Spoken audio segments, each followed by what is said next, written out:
Alright, so previously on section 1 we learned about dimensions and we learned about how to change things into a matrix form that might have been in a table form. We also talked about elements, different elements of the matrix and that notation. So here in 4.2 we're going to talk about the operations with matrices, but just a few of them. We're not quite going to get into big time multiplication. We're going to talk about adding, subtracting, and a different type of multiplication. First, adding and subtracting. This can only happen when your dimensions match. So please follow the yardstick. Dimensions must match. So a 2 by 2 can only be added with a 2 by 2 or subtracted. A 3 by 16 can only be added or subtracted with another 3 by 16. Here's why.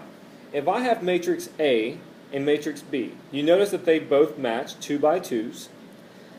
If I wanted to add the 1 with its corresponding spot, the 10, I can do that. That would be 11 for the new A plus B matrix. But let's say that I had a 2 here, and let's say that I did not have the 11 and 13 column. Matrix B was just that. I would not have a matching component for the 2. So that wouldn't work. So that's why we have to have the same dimensions.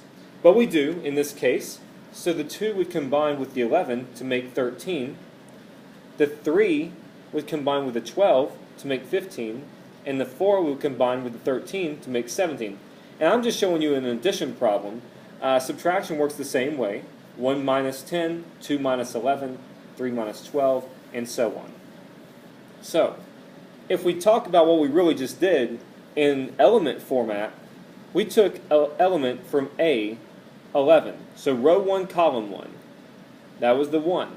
And the B, row 1, column 1. That's the 10. So 1 plus 10 is 11. And we did that for every element. Row 1, column 2, which was the 2. And row 1, column 2, which is the 11. That gave us the 13, as you see there. Now, you can follow those 4 examples and see if you can make sense out of it. But lastly, I wanted to show you a situation that would not work.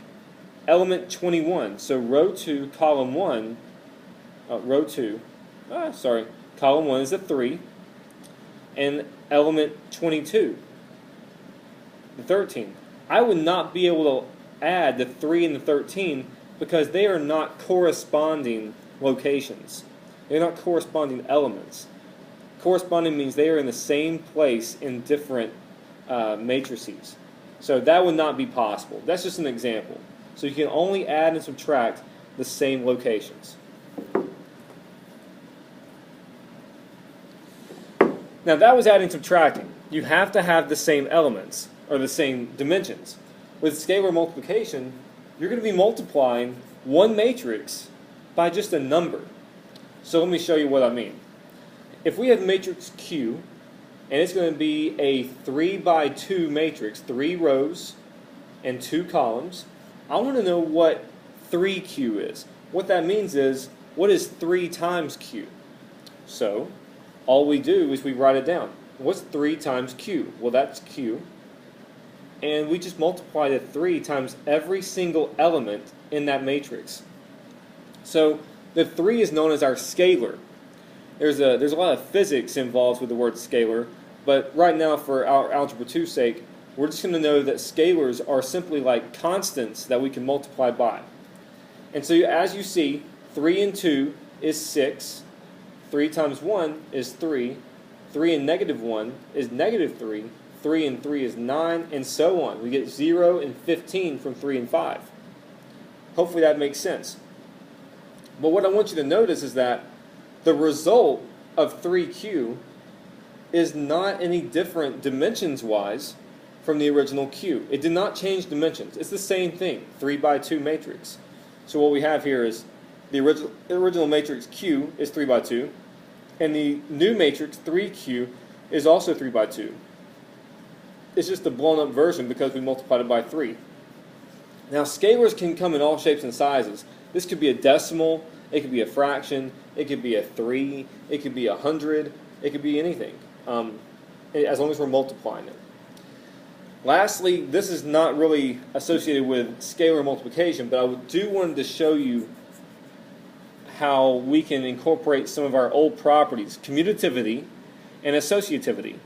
So the commutative property, if you remember, was simply switching the places of two values. But in this, I want you to think of the A and the B as matrices.